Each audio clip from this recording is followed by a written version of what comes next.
Hey guys, today we're having a roundtable discussion about the Space Challenger 1 in 1986. I'll be your moderator today with Gabe, Lily, and Alyssa.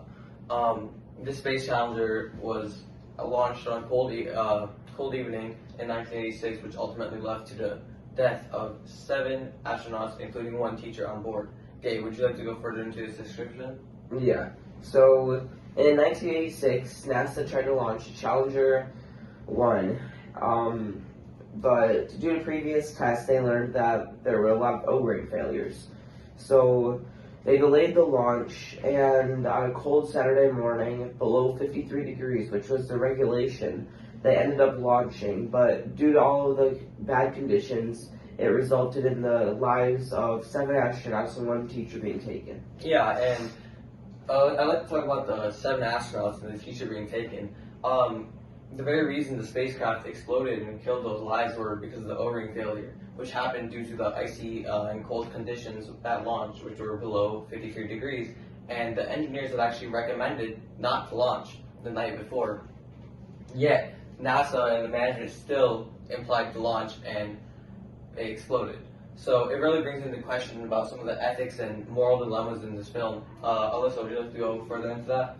Yeah, so NASA was already under a lot of previous stress with even just the thought of how many shuttles they needed to have to try to beat Russia in their race to space. So with all the issues they were having with this flight and how much publicity and backlash they were getting, they just had more and more stress being added onto it where they just almost had to do the flight and they couldn't let it delay anymore because they were just running out of time.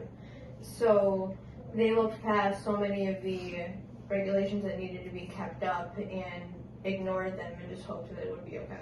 Yeah, and like some of the stakeholders in the situation are really important because it led to the death of people and ultimately tragedy for the whole United States. Lily, would you like to go further into some of the stakeholders? The stakeholders were NASA and their engineers and probably the public. Yeah, and especially the engineers, in my opinion. And Gabe, would you like to go further into a more broad perspective about some of the stakeholders? Yeah, so us as the United States in general, after the time and money we put in, we were definitely big stakeholders. Obviously the public and the families of those 5 astronauts, we were all at stake due to debris and anything that could have fallen. And then we also, even just the environment. The environment was a big stakeholder just due to the explosion in general. Yeah, and speaking on my opinion, in my opinion, Adam and the engineers were definitely a large stakeholder in the situation, considering their jobs. It was 1986. It was pretty hard to find another job back then. They had a really good job at NASA, which was new technology coming up, and it really comes into play. Alyssa, what would have you done if you were Adam back in 1986 differently? Well, of course, I can only imagine how much stress that put him and any of the team under to try to convince NASA to delay it again, even after they did it many times.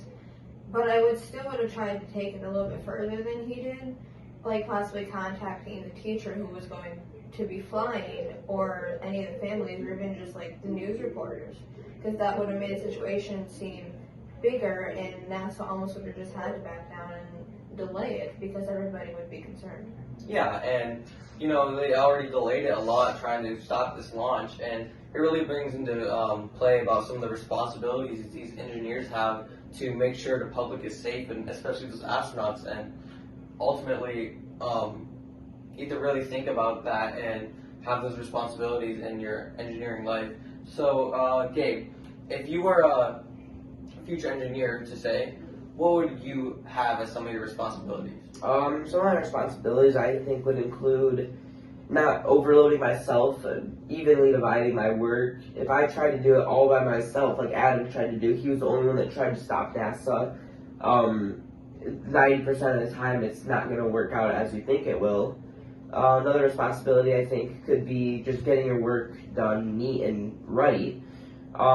Especially with like how Adam knew that there were O-ring failures, he was still the person that decided to put the rocket out there that day, rather than, obviously he didn't want it to launch anymore, but he was still the one that okayed the O-rings in the beginning. Yeah, and speaking on the public welfare, Alyssa, would you like to go into further responsibilities about the public work of welfare? Well, yeah, people who are engineers need to also keep in consideration how it's going to affect, like, the public in their day-to-day lives, or if it's going to help them, or if it has possibility of hurting them. And if it does have possibility of hurting them, they need to find the best way to try to eliminate that or bring the possibility down as much as they possibly can. So I think it's very important to try to keep the public in more well-being than honestly your job or the company. Yeah, and like in 1986, I mean, not many people knew about this new technology about going to space or anything. So the public was just watching. They don't know if it's going to explode or what's going to happen. I mean, even some people were confused when it exploded. They didn't know if it was like a sun or like a firework or something. So it really brings into play like some of these engineers, a responsibility that would be one of theirs would be to inform the public and let them know what could go wrong, what the risks are. And also being loyal to management, they have to, make sure everyone on the team, like Gabe mentioned, were informed and on the same page and not to do everything by yourself, but also being the whistleblower in situations where you feel like it's right. I'd like to finally end this with a brief thought about who you think was the guilty party, and then we'll go into one more question after this. Gabe, could you start? Yeah, so I think the main guilty party would be NASA and head engineer Adam. So Adam could have done, I feel like he could have done more, expressed what he's thinking more, that way he can possibly get his way and delay the launch minimum. But I think NASA, they were being as respectful and thoughtful as they should have been. Rather than thinking about the people on board, they were thinking about meeting their quota. Yeah, I definitely feel like NASA wasn't really taking the data and engineers more seriously than it should have been. Lily, do you have any opinion on this? Yeah, I think that management was at fault for the explosion because they were aware of issues with the temperature rate O-rings, and they were advised not to launch, and they still did. Yeah, and O-rings and temperature definitely have a big factor in the explosion, and it can definitely choose who you think is guilty in the situation. Alyssa, what's your opinion on I this? think that NASA was the main one at fault here because in the end, no matter how much Adam did, which I do agree he probably could have done more, no matter how much he did, it still relied on them to make the final decision, which they didn't make the correct one. So I think it still all falls back on them. Yeah, and I agree with you, Alyssa. I feel like it was mainly management and NASA's fault. Adam already standing out of his fellow engineers, he was a whistleblower. I feel like he really tried, and even if he could have done more, I felt like he did very good, almost the best of his abilities. And when it came down to the decision, they marked it as a management decision, and ultimately management and NASA decided to launch, even with the concerns and the advisory from the engineers not to launch. So that's why, in my opinion, it would be the management and NASA's fault.